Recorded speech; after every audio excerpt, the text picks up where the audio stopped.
las mujeres mexicanas. Vamos a hablar de este tema del 8M, cómo lo vivieron las mexicanos y los mexicanos, y hemos invitado al estudio a Jimena Céspedes, ella es nuestra colaboradora, directora de MW Group. Usted la ve aquí todos los viernes con su hashtag La Conversación en Tiempo Real, y hoy viene a hablar también de esta conmemoración importante, el Día Internacional de la Mujer. Bienvenida, querida Jimena, un gusto tenerte aquí.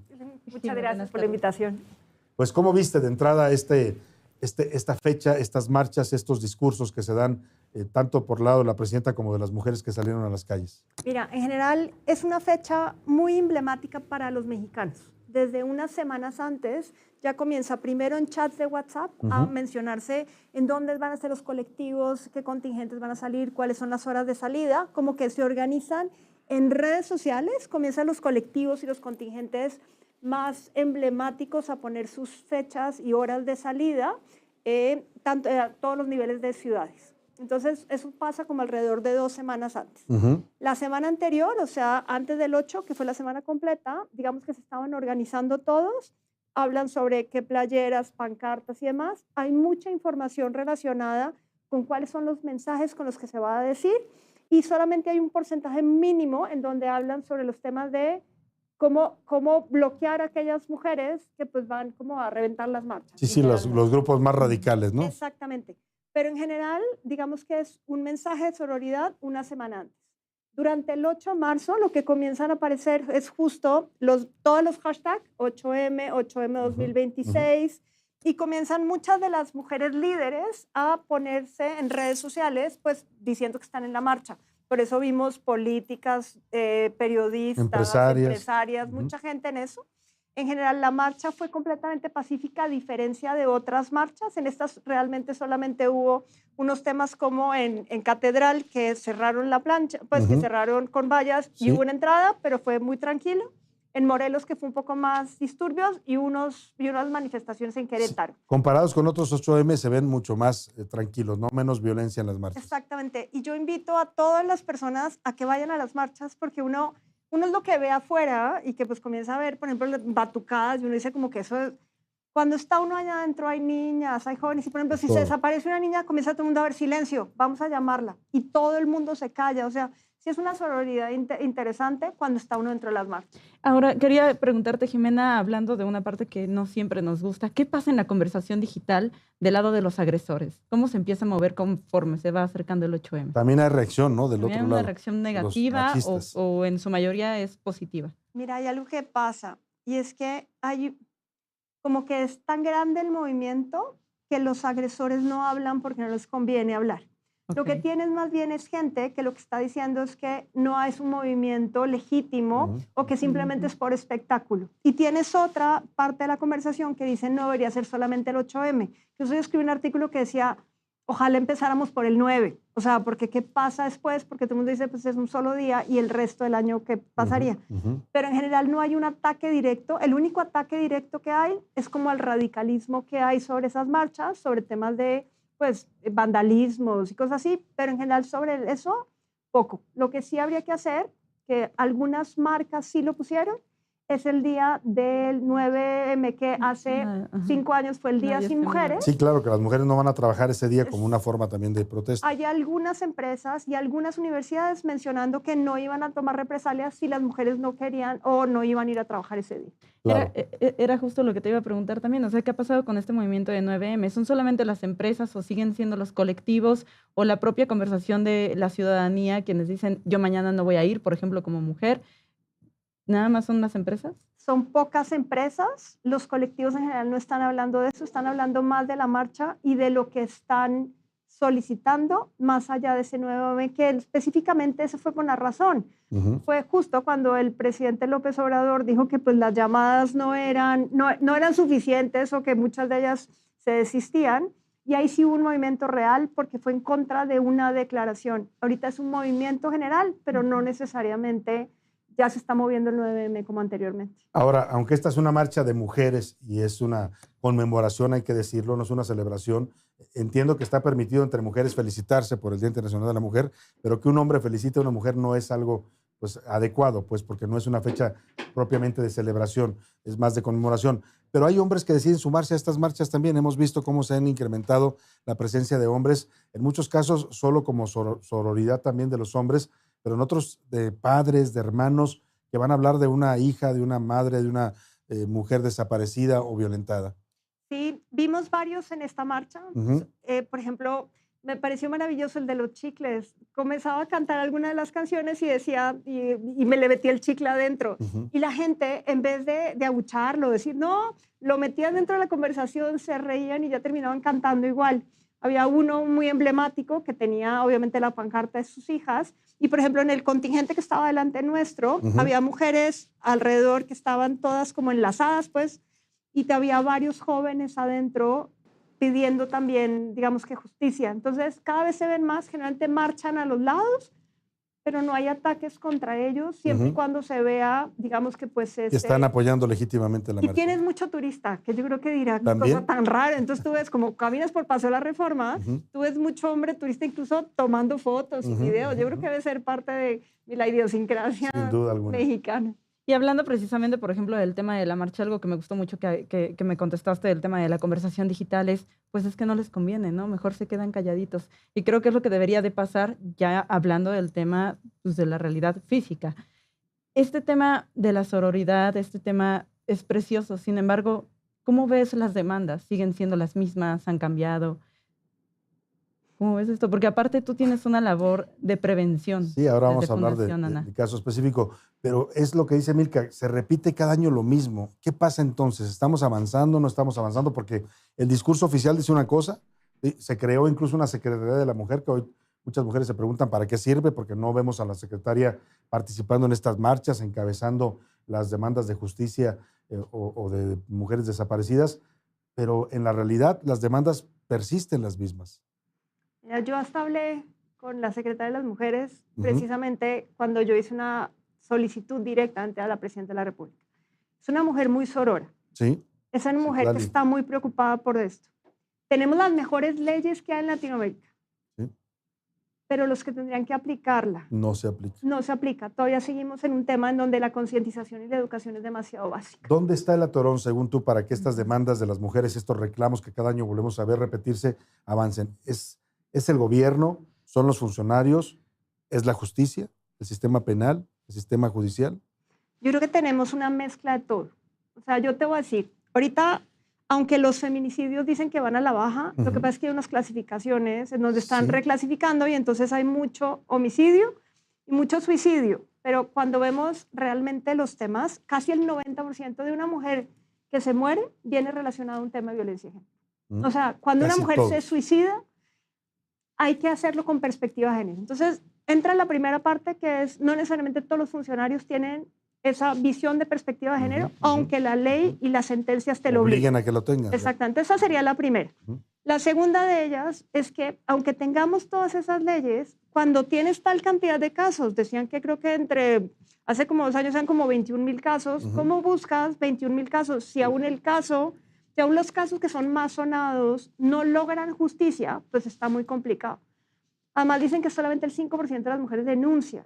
Y esos son los sonados, los que están denunciando, y solamente el 5% llega a una sentencia. Entonces, ¿cómo les dices a todas las mujeres que están haciendo esas mismas demandas que tienen todas las garantías para poder denunciar? Claro. Entonces, llega un punto en donde eso es un caldo de cultivo espantoso. Y ahorita ya tienes además una complejidad mayor, tienes una complejidad relacionada con todo el tema digital, que ahora las violencias todas son digitales. Tienes una complejidad de país en temas de narco y de inseguridad en general, y sigues teniendo la misma complejidad relacionada con la falta de concientización de educación en temas de violencia de género. Entonces, es muy difícil atacar. Si no lo atacamos desde la parte educativa, yo creo que esto cada vez va a ser muy complicado. Va a seguir avanzando. Milka. Y, por ejemplo, el tema... Es que es fuertísimo porque a mí me parte el tema de la impunidad es arriba del 95%. Hay organizaciones que de hecho dicen que es el 98, 99%, ¿no?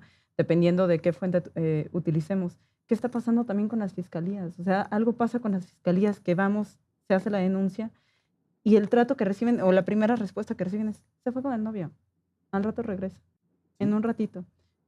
Comentaba, tú tienes una fundación y hablas del tema de la prevención. ¿Cómo podemos prevenir un poco estas violencias? Claro, antes me gustaría dar el contexto porque Jimena pues, se ha vuelto también activista en este tema a partir de tu experiencia personal. En este programa lo tratamos, la gente que nos ve conoce la historia de Ana María, tu hija, que lamentablemente fue asesinada por su propio novio, y a partir de eso tú te involucraste mucho en este mundo, has salido a marchar, has exigido justicia para tu hija.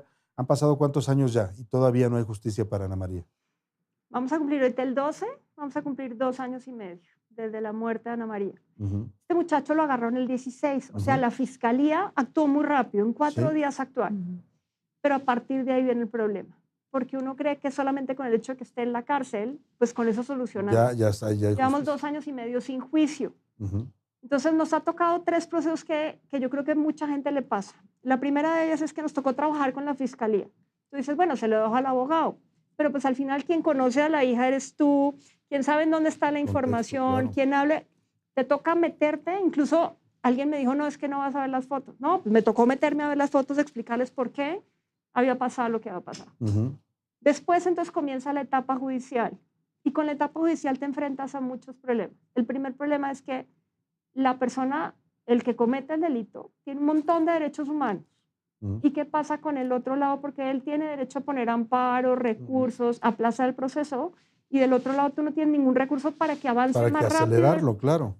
Y la tercera, que ahí yo creo que eso es un problema social, es un problema de la responsabilidad. Yo lo he dicho en todas partes, que a mí, el sueño más grande es que él se declara responsable y de la mínima. Porque esto no es un tema de venganza, es un tema de De responsabilidad. justicia y responsabilidad.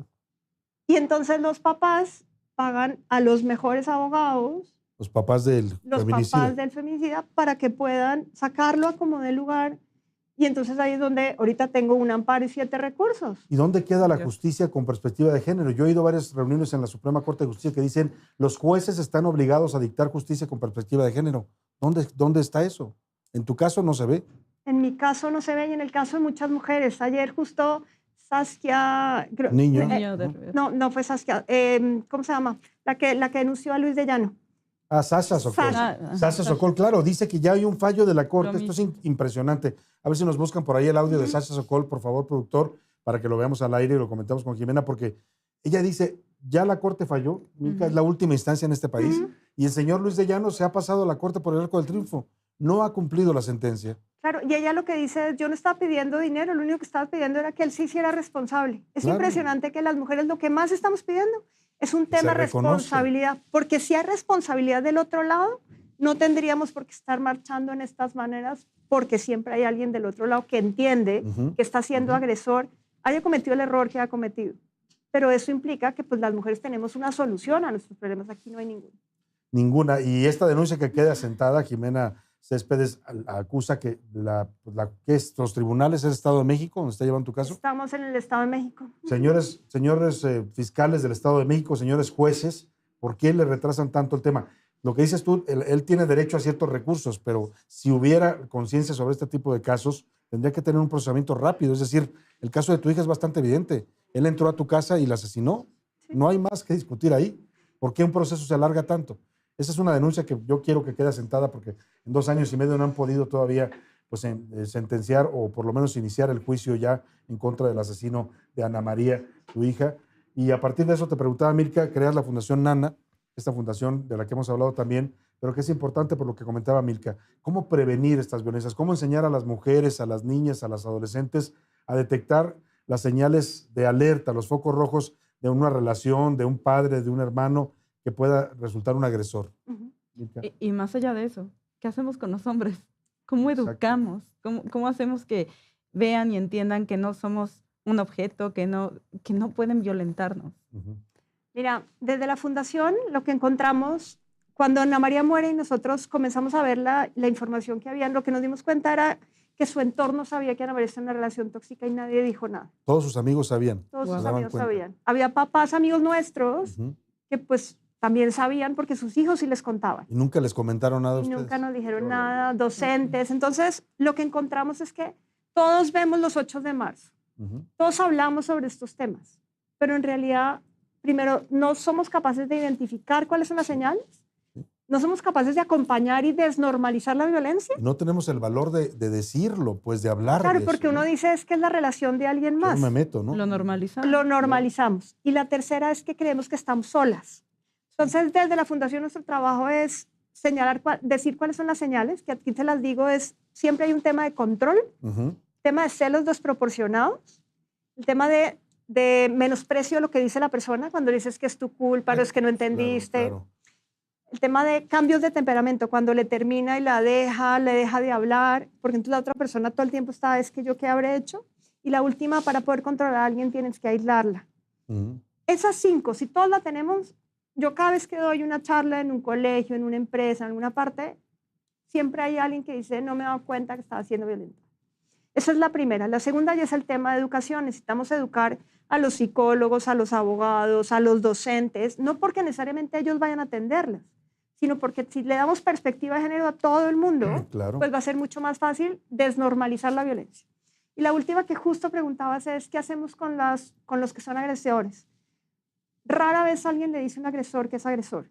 Tenemos al típico amigo que jugaba fútbol y que era el más sucio de todos, o el que tomaba alcohol en una fiesta y siempre es el más popular. El más popular, pero también el que sabemos que tiene los malos tragos. Sí, claro. Mala copa. Claro, necesitamos desde los mismos amigos decirles eso. Y trabajamos justo con una fundación que se llama la Fundación Gendes, que trata justo el tema de la violencia de hombres porque tendrían que ser capaces de hablar sobre sus emociones, de entender que son agresores y de poder solucionar también esa parte agresiva, porque tampoco debe ser padre vivir así. Claro. Entonces, si lográramos hacer como ese círculo, podríamos hacer muchas cosas juntos. Para todo el público que nos esté viendo, la Fundación Nana, que ahí está su dirección y su página, se dedica a dar este tipo de charlas de orientación, de apoyo a jovencitas, adolescentes, para enseñarlas cómo deben detectar una relación tóxica, una relación que puede terminar en violencia y pues que ellas sepan a tiempo detectar esto y terminar con esas relaciones o pedir ayuda, ¿no? No guardárselo para ellas, no decir, no le voy a decir nada a mi papá y mi mamá porque se enoja, ¿no? Y me va a regañar. Yo creo que esto es muy importante para cualquiera que nos esté viendo y que sepa de casos y de lugares donde se puedan servir estas charlas, ¿no? Ahí está la fundación. Vamos a ver esto que comentabas. Estamos ya con el video de Sasha Sokol. Es un comunicado. Bueno, vamos a ver el comunicado porque lo que denuncia ella es delicado. Pues dice que han pasado ya, ¿cuánto tiempo? Casi un año de la sentencia de la Suprema Corte de Justicia de la Nación. Ella, pues después de varios años, tuvo el valor de denunciar que había sido abusada sexualmente por Luis de Llano, este productor, cuando ella era parte del grupo Timbiriche, ¿qué tenía Milke cuando dijo? 7, 8 o 14 años, no sé cuántos. Esto es un caso que ha servido también como precedente, Ana María, ¿no? Que una mujer sepa que si fue abusada sexualmente siendo niña, siendo adolescente, y puede todavía, pues, denunciar, o sea, puede denunciarlo, se puede procesar, siempre y cuando haya también elementos para el proceso, ¿no? Necesita mucho valor. Necesita mucho valor porque generalmente la sociedad te juzga. Te juzga porque te pregunta por qué no dijiste nada. A mí, por ejemplo, me dicen cómo no te diste cuenta, por qué la dejaste sola. Y son temas que, bueno, afortunadamente por ley no prescriben, pero que en efecto, por ejemplo, también hay varios casos en redes sociales y dicen, pero si todavía salió a comer con el amigo, ¿no? O sea, ¿cómo es que si era su violentador, su agresor, sale a comer con él, seguían conviviendo? Y creo que no se entiende que es todo un proceso para la víctima, para la familia de la víctima, o sea, entender lo que está pasando y que requiere de tiempo, primero entender que fueron víctimas y luego tomar como coraje para ir y denunciar, ¿no? Sí, lo que dices tú en tus charlas te pasa, ¿no? Que hay niñas que dicen, a mí me ha pasado eso, pero no sabía que era violencia. Ahí estamos viendo a Sasha Sokol, cuyo caso mencionabas, ¿no?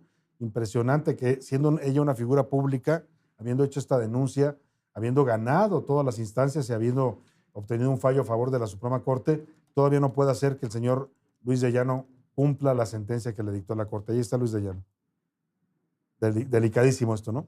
Claro, entonces, si todos los temas que son mediáticos, como el de ella, el nuestro, ayer estaba con la familia de Renata Palmer, que están tratando de que lo cambien o justo de homicidio a feminicidio. Tenemos un caso en Celaya de otra que lo marcaron como suicidio y tuvieron que reabrir la investigación.